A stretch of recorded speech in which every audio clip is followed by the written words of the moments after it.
Oi pessoal, nesse canal científico, eu estou aqui nas minhas pesquisas no confinamento a respeito desse vírus, o Covid-19, que ele é composto por uma camada de gordura e proteína, né? Lipoproteico, e é um RNA apenas. Ele é um parasita, ele precisa da célula para se multiplicar. Só que, de acordo com as pesquisas que eu tenho feito, eu tenho algumas universidades, inclusive Engenharia de Segurança e Medicina do Trabalho, pela Universidade Federal Fluminense, pós-graduado. Então, o que acontece? Para mim, a pergunta que deve ser feita é: por que alguns resistem e outros não? Por que o DNA de alguns resistem e o DNA de outros não? Então, permita só eu ler um pedaço aqui, tá? Olha, o ser humano é composto basicamente de carbono, hidrogênio, oxigênio, nitrogênio, fósforo, enxofre, compostos orgânicos, carboidratos, proteínas, lipídios, vitaminas e ácidos nucleicos, tá? Aminoácidos, carboxila, proteínas e peptídeos, basicamente. E existe um cálculo de variação genética. Esse cálculo chamado de distância genética.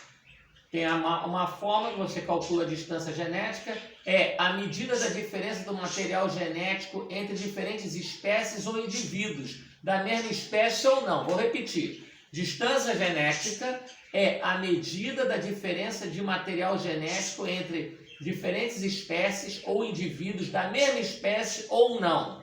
Então, fazendo o cálculo da distância genética, vendo o tipo sanguíneo, o clima, a etimologia, por exemplo, tem pessoas que têm a pele mais seca, então a eletricidade não se propaga tanto pela lei de Gauss, tá?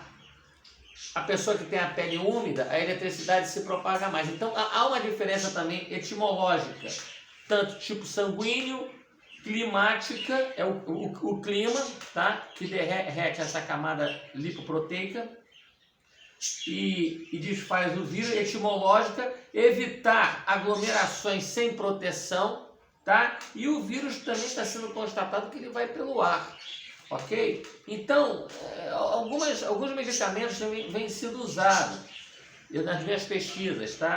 Ivermectina, tá? E a azitromicina, que é um antibiótico. Bom,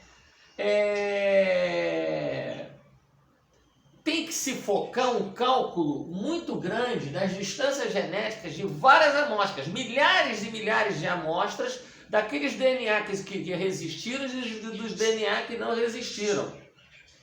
Tá? A pesquisa tem que ser focada em cima disso, porque um DNA resiste e o outro DNA não resiste? Porque tem DNA daqueles que vencem o vírus e o vírus morre, e tem o DNA daqueles que não vencem o vírus e o vírus, infelizmente, vence a batalha. E a pessoa vem a óbito, tá? Então a pesquisa tem que ser focada em cima disso, tá? Por que uns se comportam? O que há no DNA daqueles que resistem e o que há no DNA daqueles que não resistem? Muito obrigado em nome de Jesus Cristo. Não estou falando de religião, futebol e política. Sou cristão, creio em Cristo, na soberania de Deus, né? Nem tudo está revelado, e respeitando todas as religiões e os agnósticos. Muito obrigado, um abraço.